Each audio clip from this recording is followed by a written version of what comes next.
Bismillahirrahmanirrahim.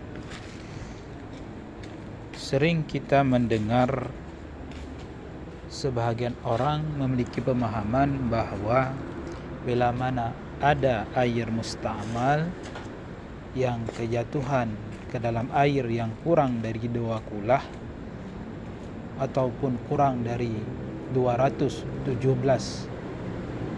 liter, maka langsung air yang sedikit tersebut divonis menjadi air yang musta'mal dan hukumnya suci, tidak bisa digunakan untuk bersuci lagi.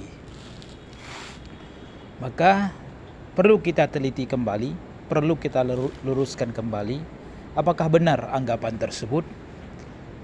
Kita akan melihat dulu hukum air yang suci dan tidak menyucikan itu dibagi menjadi 2. Ya. Ada 2 macam air yang hukumnya suci. Dia suci tapi tidak bisa kita gunakan untuk bersuci. Yang pertama adalah ma'ul musta'mal. Air yang musta'mal.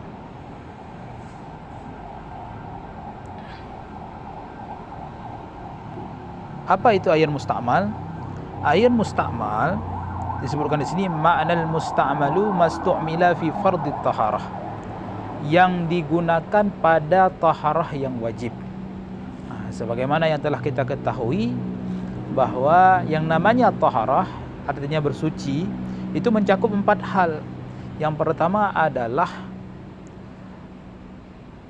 wudu, kemudian mandi, kemudian tayamum, kemudian menghilangkan najis. Wudu, mandi, tayamum, menghilangkan najis. Cuman 4 hal ini yang dianggap sebagai bersuci.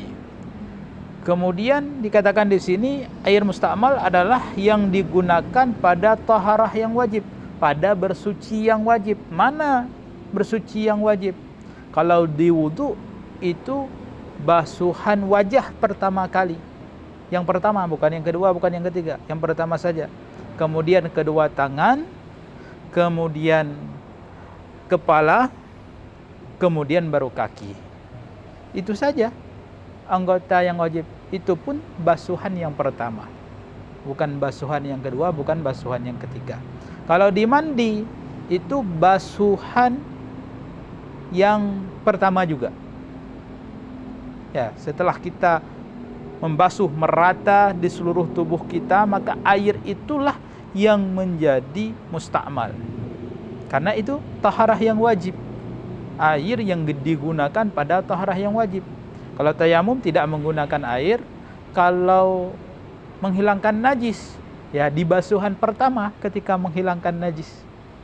Ya, ketika misalkan najisnya dihilangkan, kemudian dituangkan air, dialirkan air pada najis tersebut, maka itulah yang menjadi air musta'mal. Selain daripada itu tidak dianggap air musta'mal. Ya, itu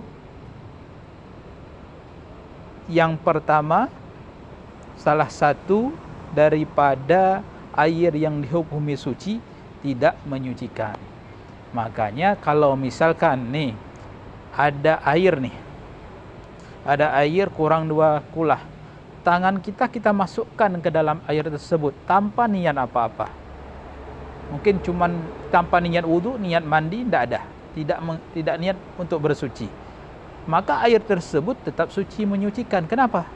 Karena definisinya menggunakan pada taharah yang wajib. Sedangkan ketika kita memasukkan tangan kita ke dalam air tersebut, kita tidak sedang bersuci, tidak melakukan taharah, apalagi yang wajib. Jadi tetap suci menyucikan. Lalu timbul pertanyaan seperti yang tadi kita sebutkan. Kalau bekas basuhan pertama, kan ini musta'mal nih, kita basuh wajah ketika wudu. Ya, kemudian air dari wajah basuhan pertama kita itu tumpah ke dalam air yang kurang 2 kulah. Apa hukum air? Apakah musta'mal juga? Tidak semerta-merta kita katakan mustakmal. Kenapa?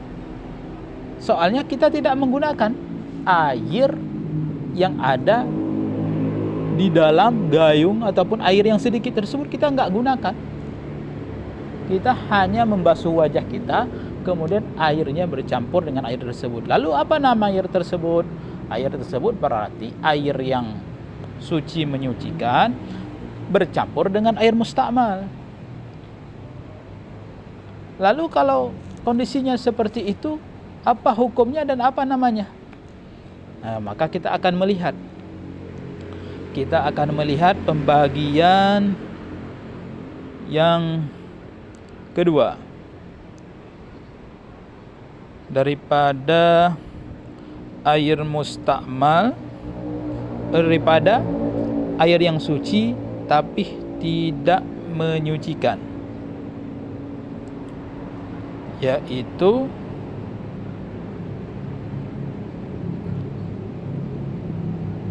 air yang berubah.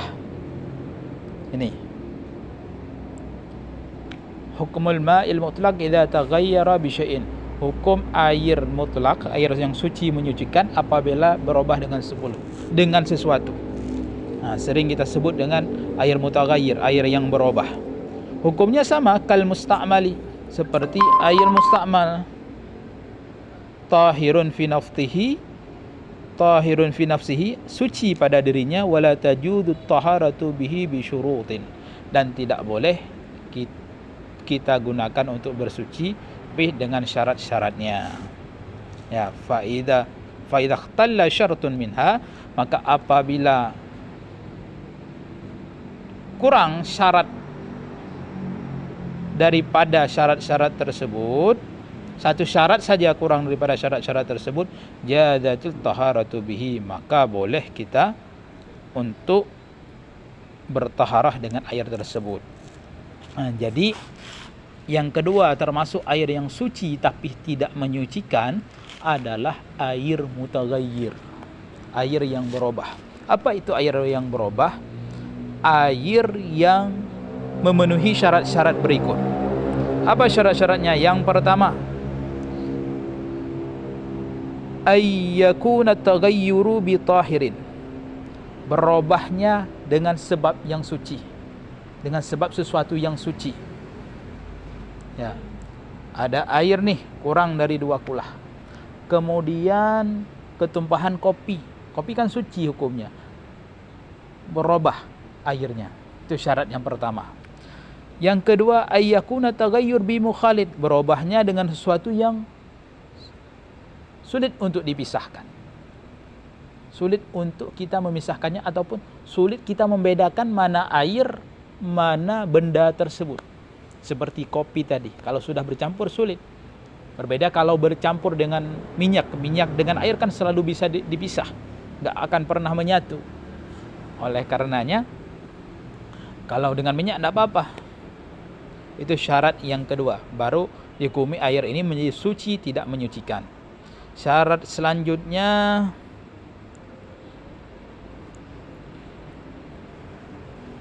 ini, ayyakuna taghayyur fahishan, berubahnya itu parah, bihaitsu yathlubu anhu ismal ma, dengan sekira-kira menggantikan nama air, sampai nama airnya enggak disebutkan lagi air saja, tapi sudah disebut seperti misalkan kopi. Nah, air kopi, enggak disebut lagi air, tapi sudah disebut air kopi, sudah disebut air teh, sudah disebut air sirup. Itu berubahnya parah. Tapi kalau berubahnya itu masih sedikit, itu tidak menyebabkan air tersebut suci, tidak menyucikan. Ya, misalkan nih ada air nih dalam bak, kejatuhan sabun, nah, sampai merubah sedikit air sabun tersebut, air dalam bak tersebut. Mungkin ketika kita cium, mungkin kita sedikit mencium sabun, apakah berubahnya itu dapat menyebabkan air tersebut suci, tidak menyucikan? Belum tentu. Apakah parah atau enggak? Sampai kita sebut air sabun atau enggak? Ataupun gampangannya, kalau ada orang nggak melihat di situ ada sabun, sudah kita pindahkan, kita tanya ke dia, dia tahu nggak ini kalau ini air sabun? Kalau dia nggak tahu, berarti masih suci menyucikan. Yang keempat, ayyastaghniyal ma'u anhu. Air tidak butuh kepada hal tersebut. Maksud tidak butuh di sini mungkin untuk kita jaga.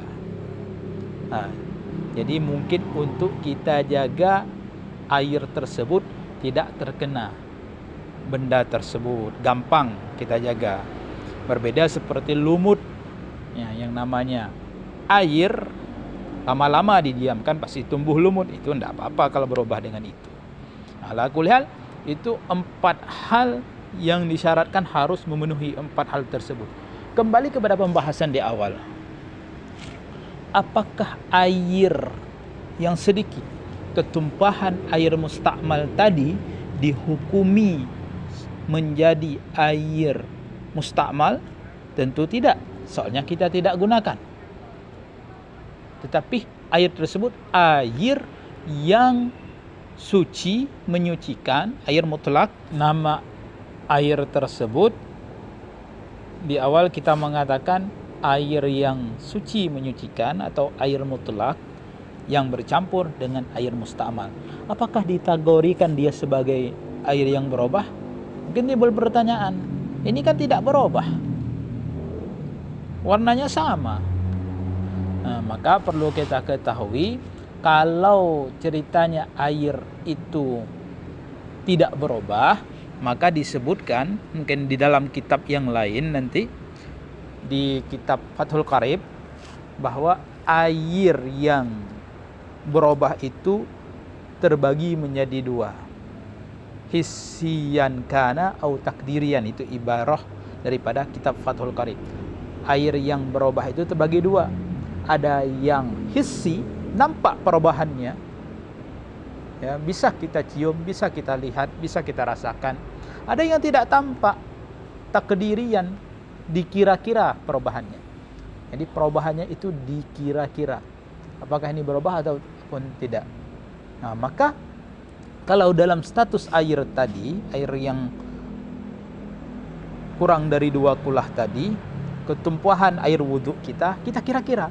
Kalau air wudhu kita itu punya warna ataupun sifat yang pertengahan, yang sedang-sedang saja, dalam artian tidak terlalu pekat kalau warnanya, ya, tidak terlalu hitam banget, enggak. Kalau kita gambarkan zaman sekarang mungkin air teh lah.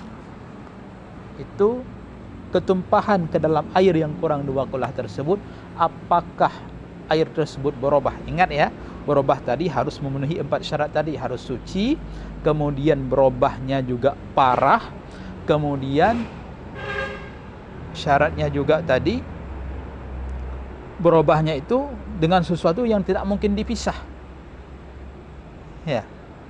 Kemudian mungkin untuk kita jaga dari benda tersebut, ya, itu harus memenuhi 4 tadi, harus parah. Berarti kita simpulkan kalau cuman berubahnya cuman sedikit, kecampurnya cuman sedikit, air 1 gayung nih, ketumpahan setetes 2 tetes ataupun cuman beberapa tetes, ya, tumpah berapa tetes teh, air teh ke situ, kan nggak akan merubah air dalam gayung tersebut jadi air teh kan. Maka tetap kita hukumi air itu suci menyucikan. Ini termasuk permasalahan yang sering sebahagian kita mungkin salah memahaminya. Mungkin kalau ada kesalahan, mari kita koreksi sama-sama. Wallahu alam bishawab.